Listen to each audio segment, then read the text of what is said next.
Saudara, hingga hari Jumat banjir masih merendam permukiman warga di Perumnas Antang, Blok 8 dan Blok 10 Kota Makassar, Sulawesi Selatan. Ketinggian banjir mulai sedikit menurun dari yang sebelumnya 2 meter menjadi 1 meter.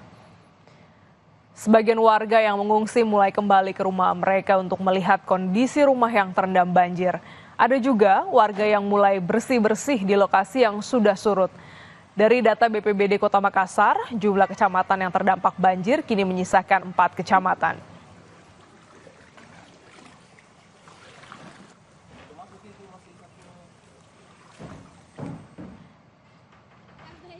Banjir di Kabupaten Maros juga mulai surut.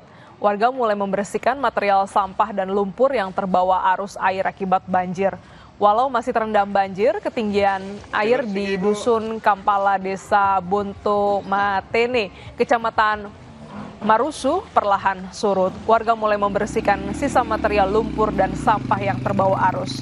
Akses jalan yang sebelumnya terisolasi juga sudah mulai bisa dilewati. Banjir sebelumnya melanda 14 kecamatan di Kabupaten Maros dan kini tersisa 6 kecamatan yang masih terdapat genangan air. Informasi terkini terkait banjir yang merendam sejumlah titik di Makassar dan juga Maros, Sulawesi Selatan. Kita bergabung dengan jurnalis Kompas TV, Gufron Lamataha di Kota Makassar. Selamat pagi, Gufron. Nampaknya di belakang Anda air sudah mulai surut. Bagaimana kondisi terkininya? Ya, selamat pagi Glenis dan juga saudara, benar sekali di tempat saya melaporkan saat ini memang air sudah mulai surut. Kalau kita lihat kemarin di tempat saya berdiri saat ini air masih mencapai ketinggian dengan 1 meter. Kalau dibandingkan dengan hari ini memang air sudah benar-benar surut total dan menurut warga ini air sudah mulai menurun hingga benar-benar surut total itu dari kemarin sore menjelang malam hingga pagi ini. Namun kalau kita melihat update data dari BPBD Kota Makassar, banjir ini masih menyisakan atau juga masih terdampak di 4 kecamatan utama di Kota Makassar dengan total 2.196 jiwa masih berada di titik pengungsian.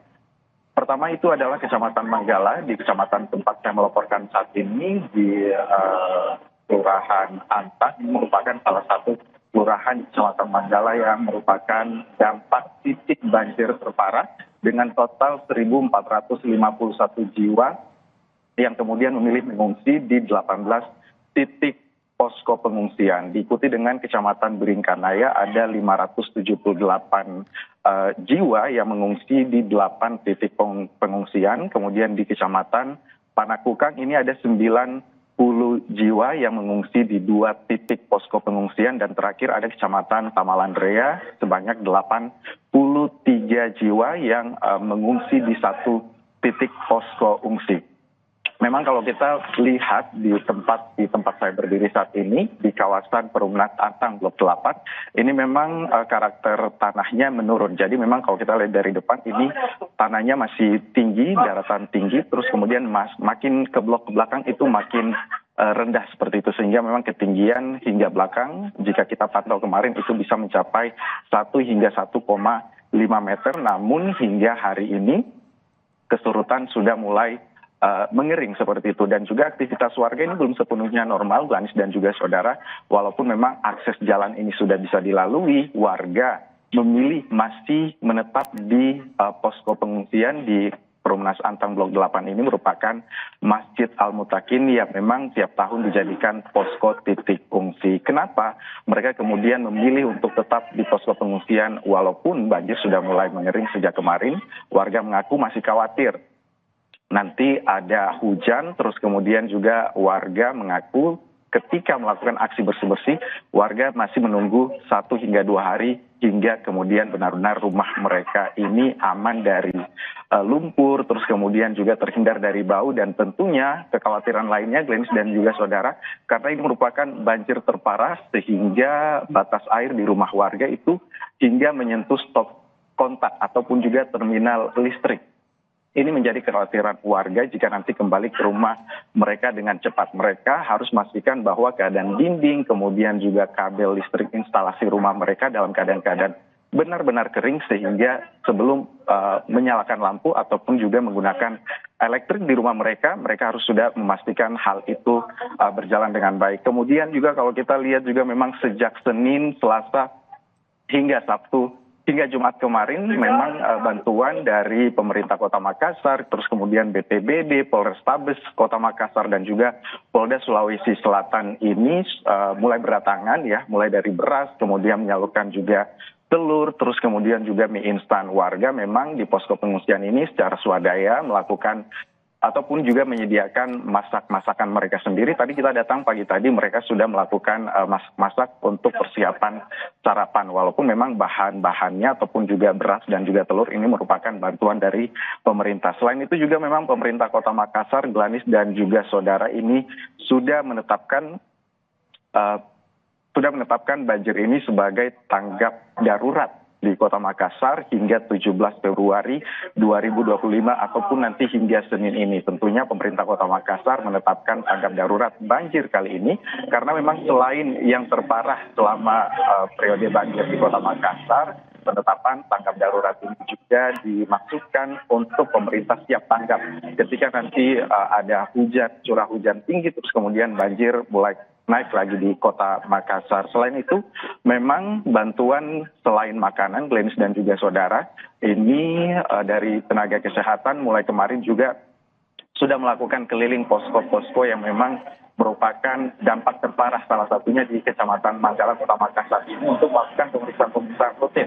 Karena seperti yang kita ketahui ketika banjir datang, maka penyakit-penyakit kulit seperti gatal-gatal, merah-merah ini tidak dapat terhindarkan. Makanya pemeriksaan rutin dari tenaga kesehatan kecamatan ini mulai dilakukan. Termasuk kemarin juga kita pantau siangnya tenaga kesehatan dari Kecamatan Manggala, Kota Makassar ini melakukan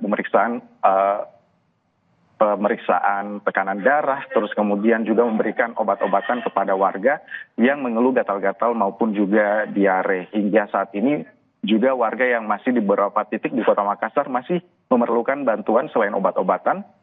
Mereka juga memerlukan bantuan selimut maupun juga pakaian layak pakai. Kendati demikian, saudara, memang pemerintah Kota Makassar memperhatikan dan juga menurut warga, walaupun curah hujan 3 hari terakhir ini sudah mulai menurun, namun pemerintah Kota Makassar tetap memberikan was-was dan juga memberikan imbauan waspada kepada warga. Glanis. Iya, banjir sudah surut di daerah Antang begitu ya. Namun ini masih dalam kondisi tanggap darurat, bukan hanya untuk bantu-bantu membersihkan rumah, tapi juga kondisi dari pemerintah kota agar siap sedia jika sewaktu-waktu curah hujan kembali tinggi di wilayah Makassar. Terima kasih Gufron Lamataha langsung dari Makassar, Sulawesi Selatan.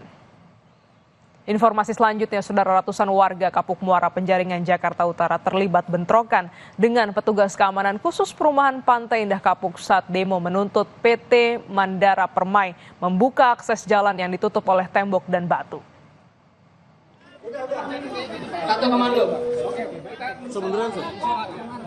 Bentrokan terjadi tak lama setelah aksi unjuk rasa dihadang oleh petugas keamanan khusus dari Pantai Indah Kapuk. Warga semakin terprovokasi setelah salah satu warga diamankan oleh petugas keamanan. Upaya paksa petugas keamanan khusus perumahan elit ini dalam membubarkan aksi unjuk rasa membuat bentrokan tak terhindarkan. Aksi saling serang dengan menggunakan batu dan kayu pun terjadi antara warga dan petugas keamanan. Bentrokan berhasil diredam setelah warga memilih mundur. Dan saat ini kondisi di Pantai Indah Kapuk sudah kondusif. Petugas keamanan, polisi dan TNI pun masih berjaga di sekitar lokasi kejadian.